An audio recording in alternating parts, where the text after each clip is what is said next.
Hello everybody!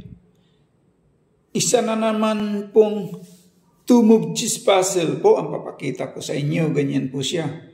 White first to move and block made in two moves. Ganyan po siya. Nandito po yung kanyang king. Mayroon po siyang dalawang rook, dalawang knight, at isang bishop, at mayroon po siyang dalawang pawn. Samantalang ang white ay nandito po yung kanyang king. Nandito naman po yung kanyang queen. Mayroon siyang dalawang bishop, dalawang knight, dalawang rook, at isang pawn. Ang direksyon nito ng white ay pa-forward po, pa ganyan. Samantalang ang black, pa ganyan. For promotion na po itong kanyang pawn. Ganyan po siya. Mayroon lang siyang matatakbuhan pong isa dito. Ganyan po siya.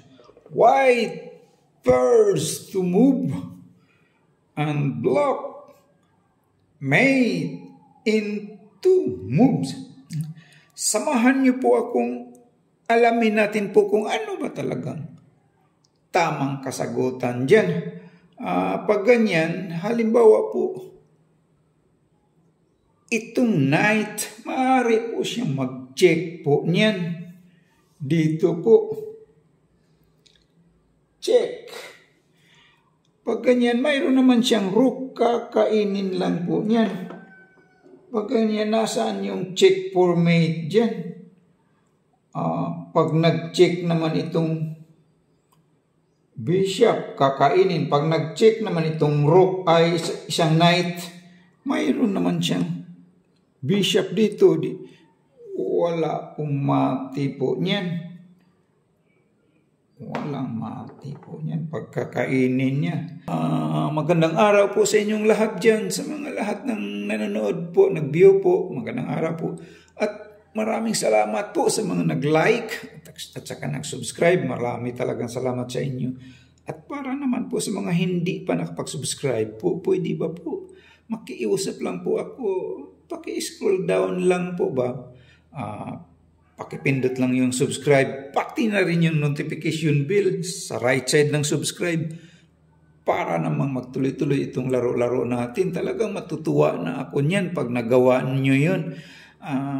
Isa lang po itong libangan po. Maglibang-libang lang po tayo ba sa pamamagitan ng pag-solve ng two-move chess puzzle kagaya nito po. Ganyan po siya ang papakita ko sa inyo. Sa loob lang ng dalawang malikhain na galaw ng white ay mamatihin na po itong kanyang king na black. Mayroon lang po siyang isang matatakbuhan dito po. Ganyan po siya. Ang direksyon ng white, pa-forward po, pa ganyan. Ang black, papunta rito. For promotion na po ito. Mag-check po siya. Dito naman, ito namang rook ang gagamitin nating first move. Check. Mayroon naman po siyang rook dito. Kakainin lang po yan. Pag ganyan, nasaan na yung check for mate dyan? Wala din po. Made in two moves. Ang tama palang kasagutan dyan po ay ito lang rook pero hindi po siya mag-check. Rook b5. That is the right move. Halimbawa po, pag ganyan, kakainin ng kanyang bishop. Ang kanyang rook. Ganyan. Checkmate naman siya dyan. Bye! Ito knight. Checkmate.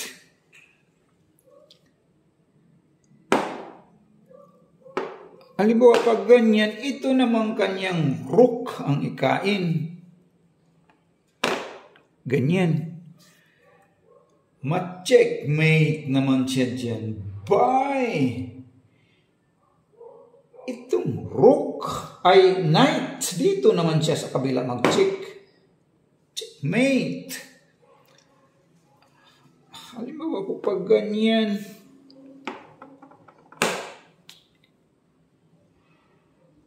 pag ito namang rook, ikain niya, parehas din po, ma-checkmate pa rin siya. Checkmate pa rin siya dyan. Halimbawa po pag ganyan, hindi na po niya kakainin.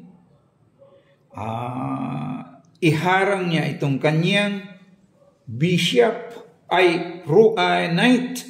Hindi niya kakainin. Halimbawa, pag dito siya. Pag ganyan naman ay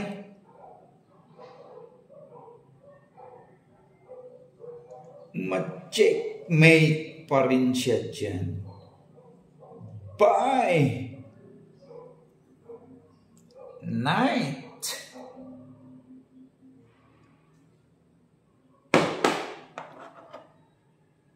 Checkmate. Mate pa rin po siya niyan. Halimbawa po pag ganyan, ano pang iharang niya? Iharang niya yung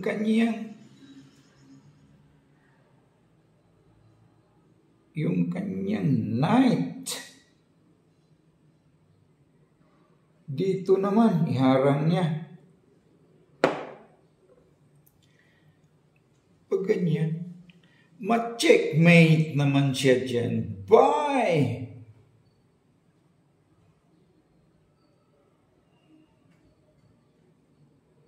Itong knight.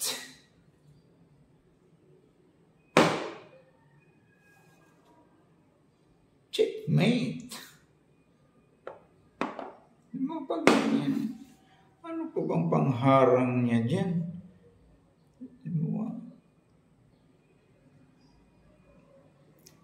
Diba, hindi niya kakainin. Ito namang, kasi dito na po siya mag-check, mamati po siya pag hindi kakainin. Itong pawn ang gagalawin niya, maging queen na po ito. Queen. Ganyan. Parang pag mag-check niya dito, kakainin itong pawn. Pag ganyan naman, ma-checkmate naman siya dyan. Bye! Ito namang knight, check. Hindi naman pwedeng kainin itong dahil na-check siya, wala namang kakain dyan. So, mate pa rin po siya niyan. So, that is the right move. Maraming salamat po sa lahat ng nag-view po. Please like and subscribe lang po. Thank you po. Sa mga hindi pa nakapag-subscribe, thank you po.